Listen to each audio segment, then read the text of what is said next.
Hi, I'm Eric Friedman. I'm the Executive Director of the Mad River Valley Chamber of Commerce. I'd like to welcome you to the latest edition of our Coffee and Conversation series. These conversations are a great opportunity to learn about different aspects of our community and delve into issues that impact us all. And today we're going to be chatting with, what's your name? Oh yeah, Joshua Schwartz from the Mad River Valley Planning District. Welcome, Joshua. Great to see you, bud. Thank you, Eric. Thanks for having me. Beard wax in there, I see. Looking good. Is it shining in the lights? Yeah, don't worry. It looks fabulous. So, the Mad River Valley Planning District. A lot of people hear about it. What's the story with it? It started back in '85. Sure. How did it get going? So the Mad River Valley Planning District is the three-town planning entity that started, as you said, in 1985. Really began at a time when there was a good amount of development and change that happened in the valley through the 70s, 60s and 70s, and came to a boiling point in the early 80s. And so the Planning District was created when there was proposed expansion at Sugarbush, and there was an interest in having a multi-town conversation about the direction of the valley, not just having it with one town, not with just one project. So the planning district essentially is, each town has its own planning function, each town has its own town plan and zoning regulations and zoning administrator, but the planning district essentially is the planner for the three towns. So in central Vermont, we have our big towns like Barrie and Montpelier and Waterbury, the cities and towns have their own planners. In the three towns, the planning district provides that planning function. And that's a unique thing, isn't it? Yeah, it's the only one in the state. The only time there's a three-town planning entity. So sort of this sub-regional, bioregional planning entity. So the planning district was created to bring voice to the interests of the valley. Again, it started with this Sugarbush-centric perspective, and that is essentially 1/3 of what the planning district does, focusing on Sugarbush development and growth. We participate in the project review process when Sugarbush has development projects to ensure that it's meeting the broad community interests, and participate in both the state review process and local review, and provide support to the towns through that. So that's 1/3 of the work. The second part of the work is providing direct town assistance in the towns of Waitsfield, Warren, and Facein. So supporting their planning functions, their town plans, their regulations.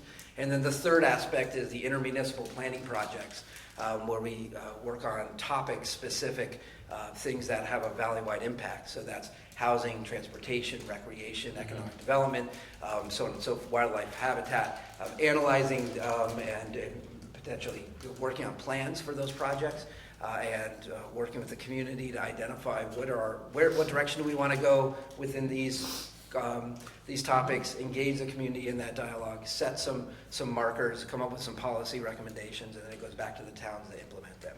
So the scope of the work has really morphed over the years. Yeah, it went from a Sugarbush-centric place to something much greater. One thing that we put together every year is a data report. Mm-hmm. Interesting stuff in there. Yeah, so this is the 2019 annual data report available on the Planning District website, MRVPD.org. And we have paper copies at the Planning District office available at the... And on the website. And on the website, and at the General Wade House. But the data report began as a way to track specifically Sugarbush-related impact in the community. So water, wastewater, transportation, parking lot. And that data has evolved to really a Mad River Valley Almanac. So we collect all of that data, and it's evolved to...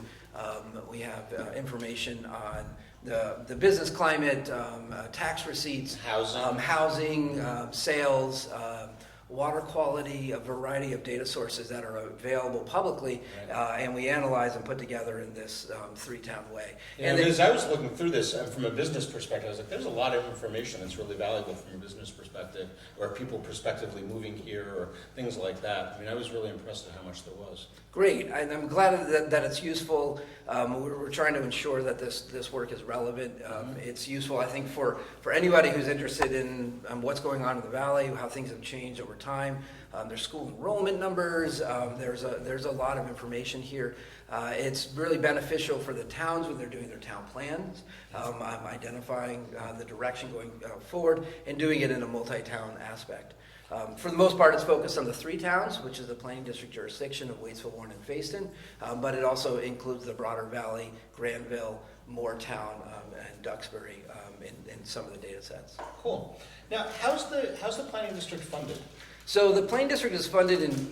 To pay your bloated salary, I know. So the planning district we have 2 staff members. It's myself as the executive director. I've been in the position since 2008. And then a community planner by the name of Katie Gallagher, who started this past September. It was a one-person office up until about 3 years ago, and then we brought in a second staff person. And Katie provides that role. And the funding of the planning district is made up in equal portions of the towns of Waitsfield, Warren, and Fayston, and Sugarbush. So those 3 plus Sugarbush provide equal portions in payment to the planning district.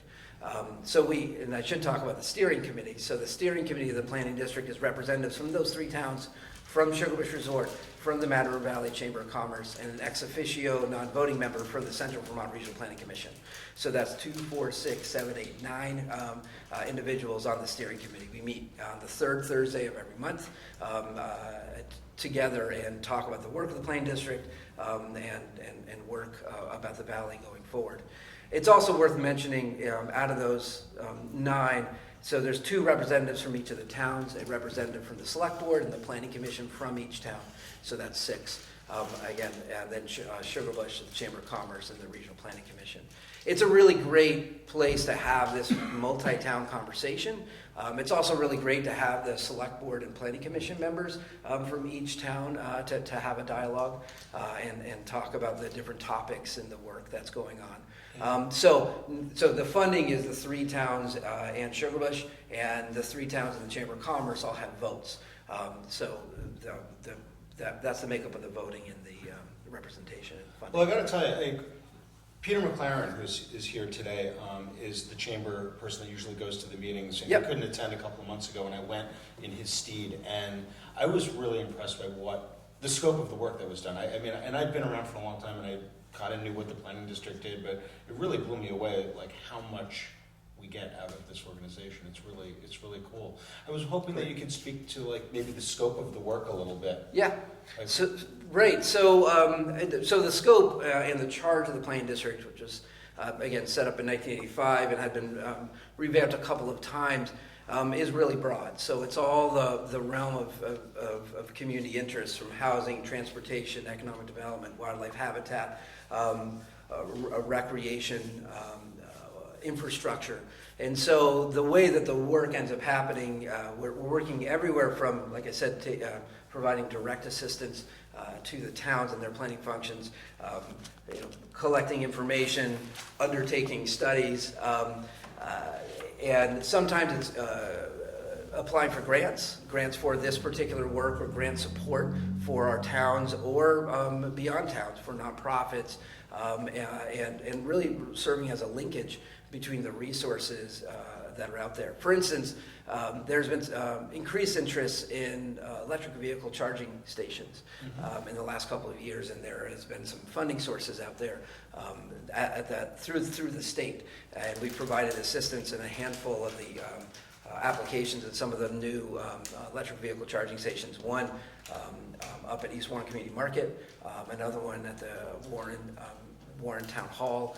There's new charging stations going in that are part of this work at the Taste Place, the shopping center, and there's others that are moving forward beyond some of our assistance. But we've either directly received or provide substantial support for about $3.5 million of grant funds in the last 11 years or so. Yeah, so if the planning district weren't there, the communities just wouldn't have that kind of support.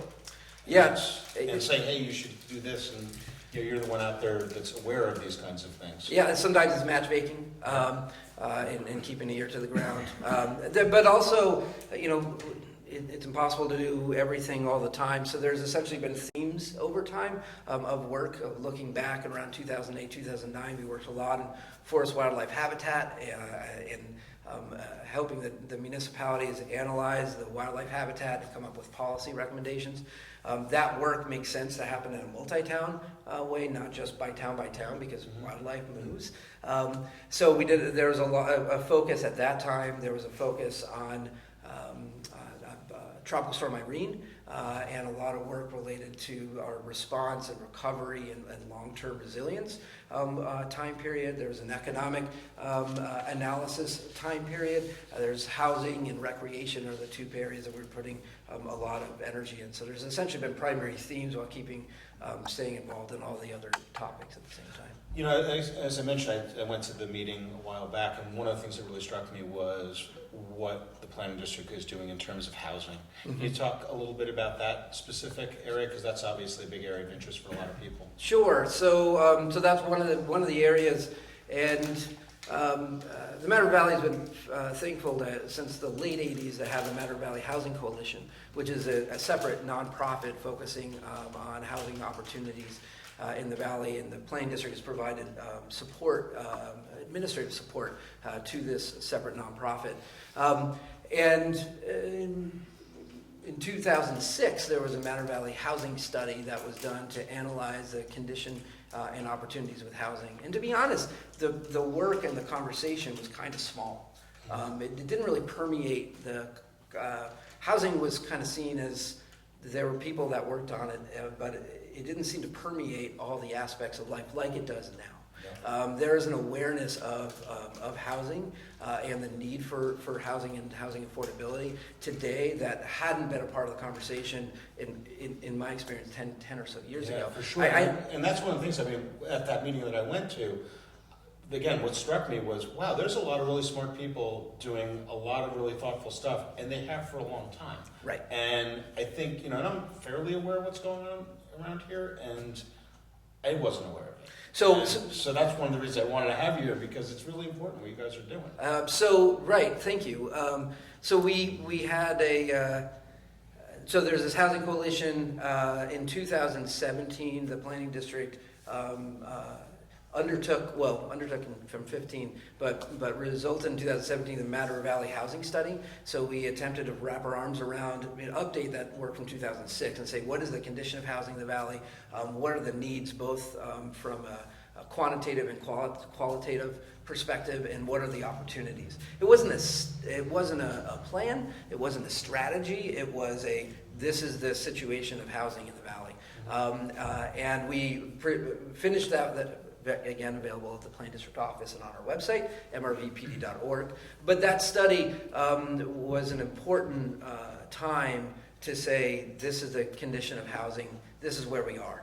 A couple years prior, we did the Matter Valley Economic Study, and through that work, which a lot of it, and the Vision Vitality Workshop series, the subsequent work, the business community identified what are the barriers to economic vitality in the valley. And the number one identified barrier was housing and housing affordability.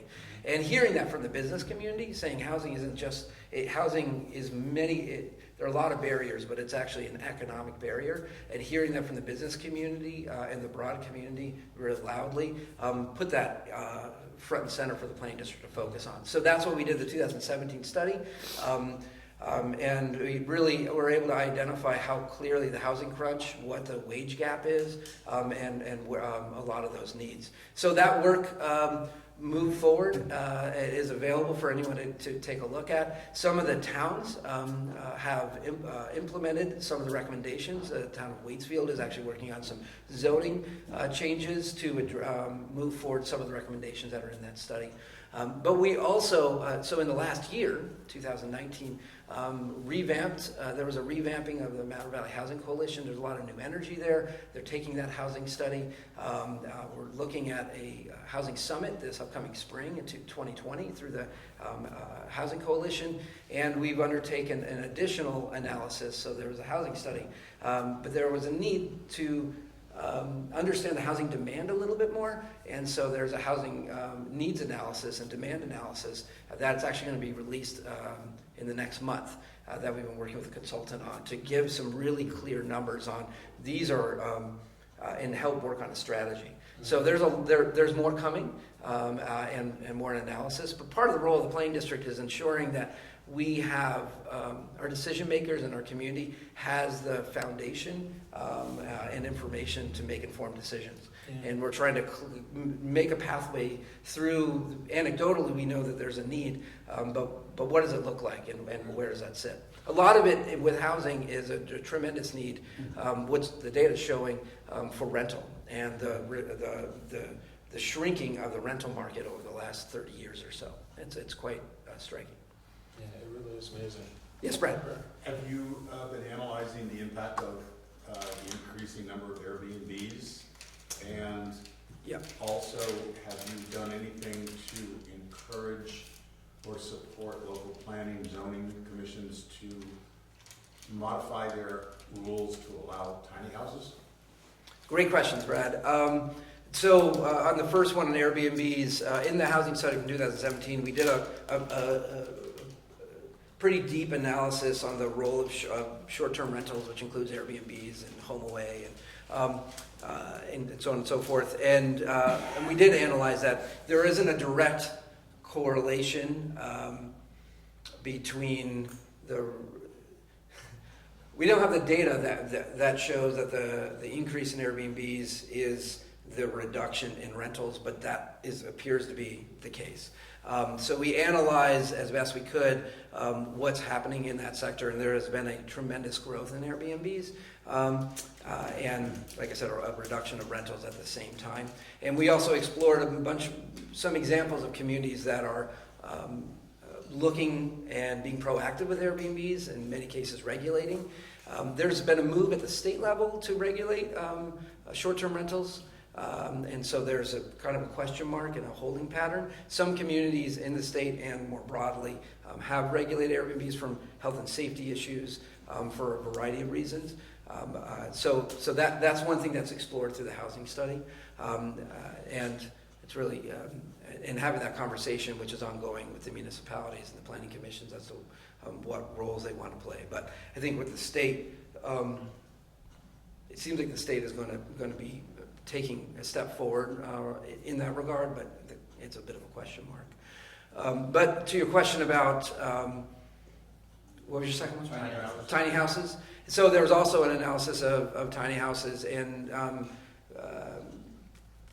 the town of Waitsfield's current zoning recommendation, which is in a conversation currently between the select board and the planning commission, they have proposed regulations which are more permissible for smaller homes. They initially were looking at tiny homes, but now have expanded expanding it to homes that are about, I think about 1,200 or so square feet, so more broadly than that. But understanding that, housing costs there's a lot of contributors, but one of them is square footage, another square footage of the building, as well as the lot, and finding opportunities to be more permissible and be more clear in the regulations about that. Most of the regulations have just been kind of murky when it comes to tiny homes, and trying to be more clear about that. And in some cases, be specifically more permissible. And that's one of the explorations. I was aware of the changes that Waitsfield was planning, but specifically the problem with tiny houses is they're on wheels, typically. And a lot of places across the country consider them an RV, some consider them a mobile home, so they treat them completely differently than a single family home, and can make it difficult to put a tiny house on a piece of land. Yeah, so part of it is the definition. The other part, and I think the largest barrier, has to do with infrastructure, specifically wastewater and the wastewater regulations. My recollection from the study, we talked to the state and said, what are the rules about for tiny houses? Can you have a dump tank similar to an RV? And the answer was no. A tiny house needs to have essentially a 2-bedroom, a minimum 2-bedroom in-ground wastewater system. So that changes the calculus and the permissibility of those units. And so there are state rules that exist. Clarifying what those rules are is part of it, but I think that the wastewater infrastructure is probably one of the larger challenges. Yeah, if I can just add to that, Sure. Josh, and as you know, I've been quite involved in some of these discussions. Sure. And certainly one of the key enablers, which is tough to get to, would be to provide shared infrastructure, so that in combination with the smaller lot zoning, you can actually have access to centralized both water, which is largely available in Waitsfield, but to waste is not. And if we can find ways to get that investment, make that investment feasible, then building on small lots becomes a lot more attractive. But right now, that infrastructure barrier is quite high. Because on a tiny lot, there's just not a way to do wells and septics, and the cost is very high in any event. And then there's been a project in Waitsfield, in the downtown areas of between Waitsfield and Irisville, in the last about 7 years or so, on shared decentralized wastewater systems. And I think that model, there's a lot to learn from that, and opportunities for not just downtown development, but also shared systems for outside of the downtown area for projects like this. Yeah, I mean, it's really great. Again, like I said earlier, it's a lot of people are working on this, and that there's things going on, and I think there's some hope that we can actually do something to solve some of these issues. And the planning district is really at the head of the spear on making this all happen. There's a lot of other stuff that you guys do, though, and there was some pretty visible things. And being here on Bridge Street, Levitt Park, a little pocket park over by the bridge, was a huge thing for this community. And I know that that was something that was kind of near and dear to your heart, wasn't it? Sure. You want to talk about that a little bit? Yeah. That was cool. So post at the time of Tropical Storm Irene and the impact that happened in the community, in response, about 1.5 years later, we were able to access an opportunity through the state to work both in Waitsfield and Warren Village. There were actually 2 of, I think it was 12 downtowns across the state to have some resources, essentially planners, landscape architects, some specialists to come into the villages and have a conversation about how can these areas bounce back, how can they become more resilient, how can their villages be strong, and what does that look like. And through that conversation and analysis work, there were a handful of projects identified. Some were the Bridge Street improvements, and those things ended up happening sort of above and beyond that work. But here in Waitsfield Village, there were about 13 different projects that were identified, and one of those was what became Levitt Park. The old barber shop was in that location. That was knocked off its foundation through Tropical Storm Irene. It's a Great picture of it on the website. Really cool. It was a 0.05 acre lot, so very, very small, but at a very important location at the cover bridge, at the river, right next to the 40 Bridge Street building, right on Bridge Street.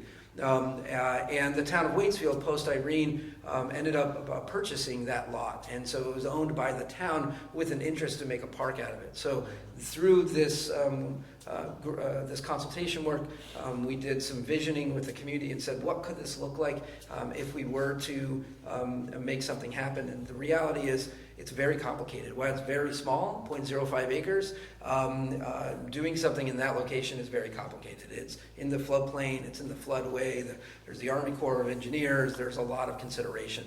And so we were able to have a planner involved, huh? And having a fair amount of support from the state to help navigate that process. So we applied for, on behalf of the town, a community development block grant disaster relief funding project to undertake a scoping, design, engineering, and then construction of what became Levitt Park. And it was a really important, almost 3.5 year process with a lot of back and forth and navigating of what makes sense here. But it was a community-based dialogue, and what we ended up with is a project that meets a lot of different goals. It meets all of the engineering. It is a It is a place that's made. It's a floodable park. It's made to accommodate floodwaters. We learned that last fall, didn't we? This past fall. We've learned it 3 times since it happened. We were both standing there this past fall when it filled with water. Perfectly. And it worked as designed. So the lot actually is lowered and tipped towards the river. There are large boulders, 5 of them, that are essentially buffers. There's a lot of infrastructure that was put in post-Irene at the cover bridge, the bridge abutment on the road, and the foundation of the 40 Bridge Street building. And so this project is designed to minimize, to accommodate floodwaters, to minimize the erosive force that happens there. When it fills up, it churns. And so we want to essentially create a buffer so those other investments don't get undermined through scour, and then also make it beautiful and a place where people want to congregate and enjoy. And they do. And they do. It's a very popular place. There's a lot of activity that happens there. If you notice, we also, while all of those great things, we also wanted to tell the story of the place, and it's called Lovett Park because Frank Lovett was the town barber from, I can't remember the time period, 1920 something to 77, and it's called Lovett Park in his memory, and there is a ghosting of the foundation of the building on the site there. So some of the requirements is that site couldn't have any more impervious surface than was there before, so it redistributed in different ways of the foundation. It couldn't have any more fill than was there before, and that's where the engineering came in. So we received 90% funding through federal funding through this project. It ended up costing the town about $10,800 in total funds to pull off that project. That's a pretty good investment. And one of the things I got to say, I mean, you obviously know your data and you know all the planning stuff and the grants and all of the stuff that you do. But what really impresses me most is you're not afraid to get your hands dirty, and like you're out there, building stuff and being involved in all those things. And I see that all the time. And I know a lot of people in town, like, this is a guy that actually goes out and does stuff. You're not just sitting at a desk, like, trying to make it happen. And then this fall, when that river was coming up, you're there, like, checking it out. And it's obviously a meaningful thing to you, so. Well, I mean, it started with plug to MRVTV. Right. Being able to be in my office being like, I wonder what the river level looks like. So I looked at the YouTube video, and I was like, "Oh goodness, I better get over there and take a look." And it was filling. But it is a municipally owned parcel, but a lot of collaboration. There's neighbors, and that project was important because there had been so much investment in the village area from the Bridge Street work, the covered bridge, the parking lot in the back, and this was a key piece to bring things together. And I think that it works really well, and to see lots of different ages, small children to those that are older. There's it's handicap accessible. There's benches there. It's really great to see it getting. Yeah, it's also a great entree into the businesses that are here. I mean, it's a great thing for the Green Closet and for the oh my God, the Sweet Spot. The Sweet Spot. Thank you, and Peasant, and it's just so inviting to go back there and have the way it incorporates in with the rest of what's going on in there in the landscape. It's really amazing.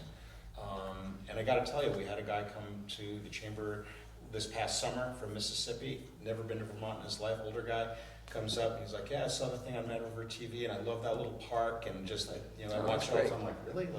And he flew into Burlington, and that's where he wanted to go in Vermont. So that park is actually a draw for people. And we had Santa Claus came to visit over Christmas, and they were taking pictures out there. I mean, we can't ask for a nicer photo op than that.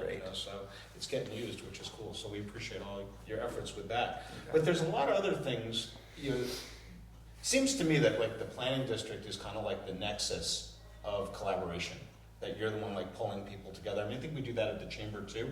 But but you do it in a very specific sort of way. And I think one of the best examples of that is with the Trails Collaborative, which was aptly named. You want to speak to that a little bit? Because that's been some pretty impressive work, and I think it's really obvious that people are noticing it. So great, thank you. The Matter Valley Trails Collaborative, so when I around 2008 or so, when I started here, there was we have a lot of resources and a lot of great groups working in the realm of recreation and trails. And I had noticed that there were a lot of conversations happening, but they were kind of separate. And there wasn't really a place to have the dialogue together. And so in 2009, we had the first Matter Valley Trails Summit. And I said, let's bring folks together, put a stake in the ground, and hold a place to have a conversation. And we had, I want to say, 15 different stakeholder trail entities and conservation entities coming. It was a classic herding of together. cats. Yes. And we had a conversation and said, hey, what's going on in the realm of trails and what are our opportunities? So at that time, 10 plus years ago, there was this initial conversation, and folks said, this is what's happening with Matter riders and horseback riders and the Matter Path and the conservation commissions, and this is the work that's going on, and this is the work we want to do. We want to collaborate more. We want to have a singular map. We want to work together, and so that was the beginning, and we've sort of kept that fire going, which culminated in a Matter Valley Active Transportation Plan, which was a project that finished in 2016, where we envisioned what does an integrated trail network look like in the Matter Valley. And it's an analysis of our current condition, of the different stakeholders. There was a lot of public input. We had surveys from 350 different folks, both all sorts of different users, from folks who live in the Matter Valley and those that visit. We went to the farmers market and Sugarbush Community Day and had a lot of input to help inform where are we trying to go related to an integrated trail network. So specifically on the trail-based side of recreation. It also went and analyzed the economic impact of trails. Specifically did some analysis of Blueberry Lake and said that in 2016 the Blueberry Lake Trail System had an economic impact in the Matter Valley of $1.7 million. That's amazing. Which is amazing, and that's a really large number, and believe me, I second-guessed it at first and said, what is the methodology and the analysis? And it's really solid. So there is... And it's all available on your website. It's all available at MRVPD.org. It's also through the MRV Moves project. And so we analyzed this work, and out of it, when we finished it in 2016 and shared it back with the community and said, one, this is who we are, this is what recreation means in our communities, this is what an integrated system can look like, both physically on the ground, what those trail connections look like, and then lastly, what collaboration and how to make it happen, and has an implementation section. In 2017, we had another trail summit, brought all together a lot of the stakeholders, and said, what do we want to do? We've learned some things, now what? What on this list do we want to work on? And what the group said they wanted to work on is they said that they wanted to work on having a singular map of the Matter Valley, as well as unified trail signage. That we have all these different trailheads in the valley, but there's different groups doing different things. There's some collaboration happening, but there's an opportunity to collaborate more.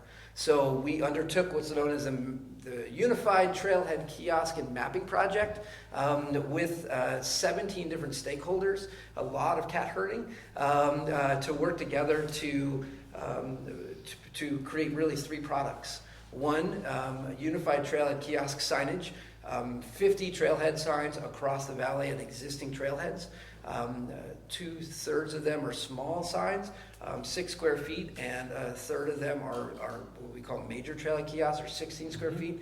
They're made out of hemlock, made through volunteers, and these are signs that have maps and information for the user, as well as an update section, do's and don'ts of the trail, with a Matter Valley logo and a recognizable unified system of signage. That was one product. The second product is a updated paper map, so taking that data and creating a paper map, which this was made through with a collaboration with a private mapping company called Map Adventures. They're available at a variety of retail markets. Here at your Chamber of Commerce Here's as well. Chamber of Commerce. at a variety of places across the valley, from the Tempest to Clearwater, and I think about 12 different places across the valley, and more broadly, I believe, Outdoor Gear Exchange, REI, they're available. We also, we were able to get some grant funding to undertake this project in addition to town support, and one of the goals was to make this information available to the public. So we actually purchased 1,000 of these and then made them available at no cost, 1,000 of them through the town offices. So there were 1,000 that were distributed through the libraries and the town offices in Waitsfield, Warren, Faison, and Moortown. So there are ones for sale, and we're almost done. Almost all 1,000 have been distributed, but there's some of them are still available. And then the third product is to make this information available digitally. So there's a digital map that's coming out this 2020, an updated called trailfinder.info, which is a collaboration between New Hampshire and the state of Vermont. But that will have all of this information, all the trail information and descriptions all on there. So we have kiosks, a paper map and digital map. The planning district has been serving as the project manager for this work. So it's really great when you go from a plan to a product, as you said before, and the planning district has been serving as the project manager. But it's definitely a large collaborative process between federal, state, local, nonprofit, the private entity partners in the realm of recreation. And one of the things that when I was working in Mad River for all these years and, been involved with the chamber, on the board level, and, it was a long time ago that we came up with the Mad River Valley logo and the branding for that. It was, 15, 20 years ago that actually just started. And one of the things that really struck me about this whole initiative was that all of those 15 some odd groups kind of put their own stuff aside to do this under the banner of the Mad River Valley. And from our perspective and community perspective, we're trying to promote this community, that is enormous. And what this has been able to do, and the people that come in here, we had hundreds and hundreds of people coming into the chamber office all the time, year round, and being able to give them this, show them this, to look for the signage. I mean, we've always been really hampered by that because it was not always easy to find the trails. We have great stuff here, but it was not easy to find, and it is so much easier now for us to guide people and send them where to go. And when it goes available online, that's going to even be it's such a huge thing. But the fact that and it's helping with the economic impact. I mean, because it's drawing people here, And when I was really skeptical of that number from Blueberry Lake, also. But now I'm seeing it on a daily basis, like the path and all the trails. That's what people are here for. And to be able to access it so much more easily. And again, and the fact that this community collaborated under the banner of the Mad River Valley brand, which is hugely important. And that's, again, 15, 20 years ago, we would never have dreamed of that. And that the Friends of the Mad River and the Mad River Path and, all these different organizations that, again, the Mad River Riders that, put so much work into stuff. They said, no, we're not going to put our name on this. We want this broader thing. Well, their name is on it, but but isn't top billing. Right. So that work happened through the plan, through the dialogues, through the conversations about what was important, having surveys, and saying that having a unified system makes a lot of sense for us. And thankfully, all the work that the chamber did to create this logo, and then the revamping of the logo about 4 years ago, served as a center point for this work. And I think we are in a really great place. And to hear the trail groups themselves say, this makes sense, and this is the work we want. And I think the execution of that, taking this logo and having the kiosks and giving recognition to those groups that do the fundraising, that do the maintenance, that do all the tremendous trail work, ensuring that they get recognition and that it's really clear of that role, while also understanding this sort of nested connection that we have to the Mad River Valley. That is a tricky story to tell. For sure. And having 50 different kiosks across the landscape, I mean, and it's not just visitors. I mean, the number of we have 185 miles of trail in the Mad River Valley. not including ski trails, not including downhill ski trails, let's put it that way. But we mapped 185 miles of trails through this work. And when I say that number in 50 trailhead kiosks, the number of locals that say, wait, there's 50 trailheads? I was like, there's more than that. Those are just the ones that were that the trail groups have said we want to put these kiosks. So recognizing our resources and building off of them. And I also think that, as you said, with an economic perspective, the economic study in 2013, part of that work, it wrapped its arms around what is our economy and what are the major sectors. And it said that recreation is the stalwart of our economy. And recreation is changing. It's evolving. It isn't one thing. It isn't just winter. It is year-round. And seasonality is one of the challenges that we have in our economy. And finding ways to balance out that seasonality and having not just snow-dependent, but broadening our recreation base is really important. So these kiosks, I think, are important to focus on some of that work. I also we're fortunate that this work, the trailhead kiosks and maps, were made possible through initially funding from the towns. $8,500 from the towns of Waitsfield, Warren, and Faison, and another $1,000 more recently from the town of Moortown. That is municipal investment in this work, and that's what made it possible. We leveraged it with funds from state grants as well, but I think the trail groups getting the support from our municipalities and from the state to help undertake this kind of work. This is the type of collaboration I think it really shows. It does, and one of the things, I just thought about it yesterday when the Mad River Riders came out with a proposal that they're working on a trail system over in Moortown, behind the school there. And I think when you have this level of success and things that you see every single day when you're driving around or just walking around, and it's in your face, it shows what's possible. And it's not just, this pie in the sky thing, and I think there's a lot of things that, we'd love to solve housing and all those things, but is anything ever really gonna get done? In regard to trails, things are getting done, and things in regard to housing, things are getting done, and they're visible, and it's a testament to the work that you guys do at the planning district, which is really great. Well, thank you. So I should say to that point, there has been by having 2 staff members, we are able, more recently, we have been moving, not just doing the planning side, but to execution and to project management. And we're able to do that because we have 2 staff members.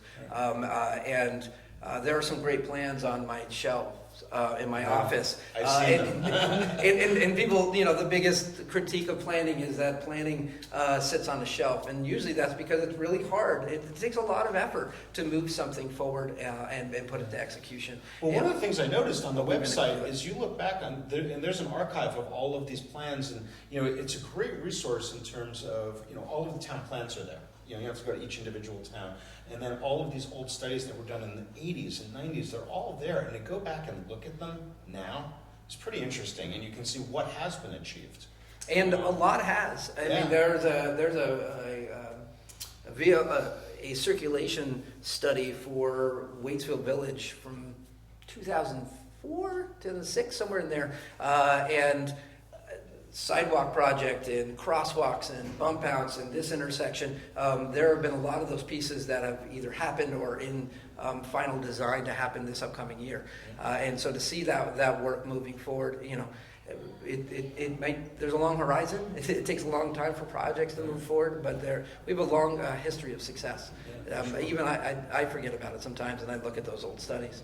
What we also have in the history is not just the studies and analyses, but we have had these community conversations. There's one in 1980 called the Valley Perspective Series, one in 1990, one in 2000 and 2006. And reading those is really important. I mean, there's one in 1980 that talks about the young farmer Elwyn Neal Jr. and a lot of names. I read that one last night, actually. Names that are familiar. And it's really important to have these touchstones and look at this work and reflect back on it to know what was important then, what's important now, and tie that history. Elwyn still looks pretty young. He's still the young he looks farmer. good. So we have some audience members here. Do you have any questions for Joshua? At all? Brad? So your name came up last month at the VCAN conference that you're starting a plan on energy efficiency valley-wide? Not that I'm aware of. Maybe I am. but I don't know about it. So you're not doing anything with energy? Not at the moment. I mean, we have been engaged previously a fair amount on the energy and energy efficiency side. The Central Vermont Regional Planning Commission has been working on energy plans with each of the towns directly, but that isn't a primary focus area of the planning district right now. But there might be some side of it that I'm not aware of that we might be engaged in. But My informer was wrong. Any other thoughts, questions? Yeah. Peter? A couple of comments. I think one of the things that you've demonstrated very clearly here, Joshua, is the fact that there's a tremendous amount of work has to go on behind the scenes to make things happen.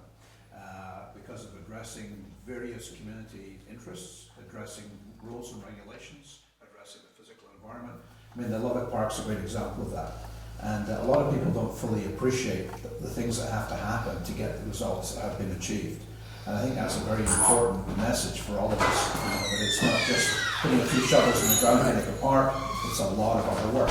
And I'd just like to compliment you. Eric made the comment about getting your hands dirty. I mean, you physically were putting in some of those first kiosks, right? Taking Sure, yeah. wood up. I mean, you've really running them through the planer and yes, exactly. So I mean, I think this is a tremendous success for the community, and it required a lot of herding cats, as Eric has said, and a lot of hard work by you and many others. And I think it's an amazing accomplishment. And just an anecdote in that, we have a group that stays with us every year, who are snowshoers, and they came back a couple of days ago and just wowed by the fact all these trailheads are out there now. They don't have to sort of figure out where things are because they're all now beautifully marked. So I mean, it is very much having an impact on the people that come here as well as the people that live here and what's been accomplished there. And that's just one example, I think, of the benefits of a coordinated approach. So congratulations. thank you. So the Mad River Planning District has, as we said, is a great website. It really, really is amazing. MRVPD.org. Yep. There's the town planning stuff, economic development, energy, all these resources. Just goes on and on. It's really impressive what's there. Meeting minutes, great pictures. Like I said, that flood picture is pretty cool. Yeah. So we really encourage you to do that. You can also sign up for their newsletter, which I did. Great. So hopefully I'll start getting lots of more information from you than I normally get, which is a lot. And again, access to documents and data. And like I said, some of this data is just really interesting stuff. Who knew that Waitsfield on average is 7 years older than Fayston and Warren, right? Yep. That's what I don't get it. shows. Like 7 years, 49 years is the average Yep. age. Correct. 42 for the other. I believe it's 38, 37 and a half, 38 is the national average. Vermont's one of the oldest states, and Yep. we have some of the overpopulation. I'm not helping matters here. But Joshua, thank you so much for coming. Really appreciate it, and we'll see you around town. All right. Take care. Thank you.